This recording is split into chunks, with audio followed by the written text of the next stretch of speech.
It chapter 2. It chapter 1ல எப்படி வந்து பென்னிவைஸ் தப்பிச்சு போச்சோ திருப்பியும் வந்து 27 வருஷம் கழிச்சு அந்த பென்னிவைஸ் வருது. அது வந்ததுக்கு அப்புறம் அந்த 7 லூசர்ஸ் வந்து தங்களோட அடல்ட் ஏஜ்ல வந்து அந்த பென்னிவைஸை எப்படி எதிர்த்தாங்க அப்படிங்கிற ஒரு சின்ன பேஸ் பிளாட் தான் இந்த இட் சாப்டர் 2 படத்தோட பேஸ் பிளாட். ஸோ எப்பவும் போல ரிவ்யூ வீடியோ போறதுக்கு முன்னாடி ஹலோ ஹாய் ஃப்ரெண்ட்ஸ், நான் தான் உங்க ஜெயராமகிருஷ்ணன் பேசுறேன். குட்டி மெசேஜ். உங்க ஃப்ரெண்டுக்கு எப்பவுமே வந்து அவனுக்கோ இல்லை அவளுக்கு ஏற்ற மாதிரி என்ன பிடிக்குமோ அதை மட்டும் பேசி பழகாதீங்க. அவங்க செய்யறது தப்புனா நீ பேசுறது நடக்கிறது நீ என் ஃப்ரெண்டுங்கிறங்காட்டி நான் வந்து இத்தனை நாள் சொல்லாம இருந்தேன் அப்படின்னு உங்க ஃப்ரெண்டுக்கு உங்களுக்கு தப்புன்னு படுற விஷயம், அதாவது குறிப்பா நீங்க உங்க ஃப்ரெண்டு பண்ற விஷயத்துல சில விஷயங்கள் ஹர்ட் ஆகுவீங்களா, அந்த ஹர்ட் ஆகிற விஷயத்த ஸ்டார்டிங் ஸ்டேஜ்லயே வந்து இப்படி பேசாதரா இப்படி பண்ணாதீங்க அப்படின்னு வந்து ஃபர்ஸ்டே ஓப்பனா சொல்லிடுங்க. நீங்க பண்றது தப்புன்னு, எனக்கு அப்படி தப்பா ஃபீல் ஆகுது, இது சரி வராது அப்படிங்கிறத எந்த அளவுக்கு ஓப்பனா இருக்கிறீங்களோ அந்த அளவுக்கு நீங்க ரெண்டு பேருமே ஹெல்த்தியான பர்சனா மாறலாம். உங்களாலேயே உங்களோட குரோத்தையும் இந்த சேஞ்சால கண்டிப்பா உணர முடியும். இன்னும் அப்பார்ட் ஃப்ரம் இந்த ரிவ்யூ இன்னும் நிறைய வீடியோ எடுக்கணும்னு நினைச்சு பண்ணாம இருக்கிற வீடியோ நிறைய இருக்குது. எக்ஸாம்பிளுக்கு ஏலியன் எர்த் வெப் சீரிஸை பத்தி பேசுறேன்னு சொல்லியிருந்தா அதை பத்தி பேசல. இந்த மாதிரி 2-3 விஷயங்கள் பண்ணணும் நம்ம வீடியோவா, ஸ்பாய்லர் இல்லாம. முடிஞ்ச அளவுக்கு சீக்கிரமா பண்ண ட்ரை பண்றேன். இந்த இட் சாப்டர் 1 சாப்டர் 2 ரிவ்யூவுமே வந்து இன்னைக்கே முடிஞ்ச அளவுக்கு போடுற அளவுக்கு எஃபர்ட் போட்டு எடிட் பண்ணிடுறேன். எங்க சிங்கிள் ஸ்ட்ரெச்ல பேசிடலான்னு பார்த்தா நடுவில் சொல்ல வர பாயிண்ட் மறந்துடுது, ஸ்டக் ஆயிருது, என்னென்னமோ பேசுறேன். அதை எப்படியாவது ஓவர் கம் பண்ணிடலான்னு பார்க்குறேன், முடிய மாட்டேங்குது. அடுத்த வீடியோவில் பண்றேன். இட் சாப்டர் 2 இந்த படத்தை பொறுத்த வரைக்கும் ஃபர்ஸ்ட் பாசிட்டிவ்னு எது தோணுதுன்னா, சின்ன பசங்களா ஒரு 7 பேர் இருந்தாங்களா, அந்த 7 பேர் வளர்ந்து 27 வருஷம் கழிச்சு இப்படிதான் இருப்பாங்க அப்படிங்கிற மாதிரி ஒரு சூப்பரான கேஸ்டிங். அந்த அடல்ட் வெர்ஷன் ஆஃப் அந்த 7 லூசர்ஸ், அந்த சின்ன பசங்க கேரக்டர்ல இருந்து குறிப்பா ரிச்சி அண்ட் எடிக்கு ஒரு பெர்ஃபெக்ட் கேஸ்டிங்னே சொல்லலாம். அதே மாதிரி தான் மற்ற கேரக்டர்ஸுக்குமே. பட் இவங்க 2 பேருக்கு நடுவில் நடக்கிற அந்த ஒரு ஹியூமர் போர்ஷன் வந்து ரொம்பவே இந்த சாப்டர் 2ல ஒரு பெரிய பிளஸ். மற்ற எல்லா கேரக்டர் கேஸ்டிங்குமே சரி, பில்லுக்கும் சரி பெவர்லி மார்ஷுக்கும் சரி ஒரு பெரிய கேஸ்டிங் ஒர்க்கே வந்து நடந்திருக்குன்னு சொல்லணும். அவங்க அந்த ஆக்டர்ஸுமே வந்து நல்லா புல் ஆஃப் பண்ணியிருக்காங்க பில் அண்ட் பெவர்லி ரோல. ஜேம்ஸ் மெக்காவாயும் நம்ம இன்டர்ஸ்டெல்லார்ல வந்து ஜெசிகா சாஸ்டைனும் தான் வந்து ரொம்ப மெச்சூர்டா பில் அண்ட் பெவர்லி ரோலை வந்து ப்ளே பண்ணியிருக்காங்க. அண்ட் பெவர்லி ரோலுக்கான ரைட்டிங் வந்து சாப்டர் 1லயுமே வந்து நல்லா இருக்கும். அதே மாதிரி தான் இந்த சாப்டர் 2லயுமே வந்து ரைட்டிங் போயிருக்கு பெவர்லிக்கு. அண்ட் அந்த ஆக்டிங் பெர்ஃபார்மன்ஸ் இருக்கு பாத்தீங்களா, பெவர்லியா Jessica Stein top notch acting பெர்ஃபார்மன்ஸுங்க.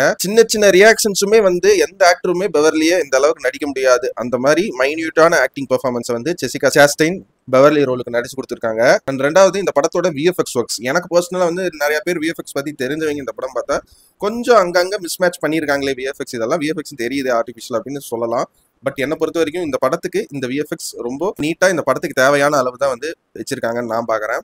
மூணாவது பாசிட்டிவ் இந்த படத்தோட சினிமோட்டோகிராஃபி. அந்த படம் சாப்டர் 1லயுமே வந்து சினிமோட்டோகிராஃபி அண்ட் கலர் டிஐ நல்லா இருந்திருக்கும். இந்த சாப்டர் 2லயுமே வந்து அதை மேட்ச் பண்ணி இன்னுமே கொஞ்சம் ரியலிஸ்டிக்கா வந்து கொஞ்சம் டிஃப்ரெண்டான ஆங்கிள் எல்லாம் எடுத்திருக்காங்க. பட் இந்த படத்தை பொறுத்த வரைக்கும் டியூரேஷன் கொஞ்சம் கம்பேர் பண்ணும்போது அதிகம் தான், கிட்டத்தட்ட 3 ஹவர்ஸ் கிட்ட ரன் ஆகும். ஸோ அதுல அந்த 3 ஹவர்ஸ் டியூரேஷனே தெரியாத அளவுக்கு எடிட்டிங்கும் ஸ்டோரி ரைட்டிங்குமே வந்து நல்லா டெப்தா ஏன் வந்து இந்த இட் பென்னிவைஸ் இப்படி பண்ணுதுன்னு அதுல ஒரு நெகட்டிவா ஏன் ஆரிஜின் ஸ்டோரி அதுக்கு இல்லை அப்படின்னு வந்து இட் சாப்டர் 1க்கு நெகட்டிவா சொல்லியிருப்பேன். பட் அதுக்கான ஒரு கனெக்டிங் ஃபேக்டரா வந்து ஏன் இப்படி பண்ணுது, எதுக்கு பர்டிகுலரா இந்த 7 பேரை வந்து சூஸ் பண்ணியிருக்கு, இந்த 7 பேர் ஏன் வந்து இந்த இட் பென்னிவைஸ் எதிர்த்து போராடுறாங்க அப்படின்னு இவங்களுக்கான பேக் ஸ்டோரியுமே வந்து ஈக்குவல் ஸ்கிரீன் ஸ்பேஸ் கொடுத்து வந்து ஷேர் பண்ணியிருக்காங்க. அண்ட் இட் பென்னிவைஸ் அந்த இட்டுங்கிறத ஃபர்ஸ்ட் சாப்டர் கம்பேர் பண்ணும்போது கொஞ்சம் டீடைல்டாவும் ஸ்கிரீன் டைமுமே எக்ஸ்டெண்ட் பண்ணி இந்த இட் சாப்டர் 2ல வந்து கொடுத்துருக்காங்க. இதுக்கு மேல அந்த இட்டு அப்படிங்கிறது என்னன்னு நான் சொன்னேன்னா வந்து படம் பார்க்காதவங்களுக்கு பெரிய ஸ்பாய்லரா இருக்கும். ஸோ ஸ்பாய்லரே இல்லாம என்னால இவ்வளவுதான் சொல்ல முடியும். இந்த படத்தோட நெகட்டிவ்ஸ் டியூரேஷன் சொல்றதை விட அந்த ஸ்கிரீன் டைமை இன்னுமே கிறிஸ்பா வந்து சொல்லியிருக்கலாம். ஏன்னா சிலதை அசம்ஷன் ஆடியன்ஸோட அசம்ஷனுக்கே விட்டுறலாம்னு சொல்லிட்டு சாப்டர் 1ல அவங்க ஹேண்டில் பண்ண விதம் ரொம்பவே நல்லா இருந்துச்சு. பட் இதுல அந்த மாதிரி எல்லாம் ஹேண்டில் பண்ணல.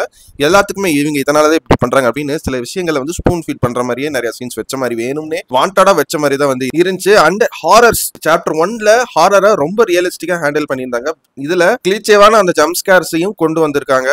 எனக்கு அதை கொஞ்சம் அவாய்ட் பண்ணிருக்காங்க மாதிரி தான் தோணுச்சு. பட் ஆனா அந்த ஜம்ப்ஸ்கேர் சீன்ல ஒரு பயம் இருக்கு. பட் ஒரு ஹாரர் மூவி ஃபேனா வந்து இந்த படம் பாத்தீங்கன்னா எல்லா படத்துலயுமே ஒரே ஃபார்மேட்டை தாண்டா ஃபார்ம் பண்ணிட்டு இருக்கீங்க, இதுலயும் இப்படிதானா ஜம்ப் ஸ்கேர் பண்ணணும் அப்படிங்கிற ஒரு கிளீச்சேவான விஷயம் இந்த படத்துல வந்து மறுபடியும் கொண்டு வந்திருக்காங்க.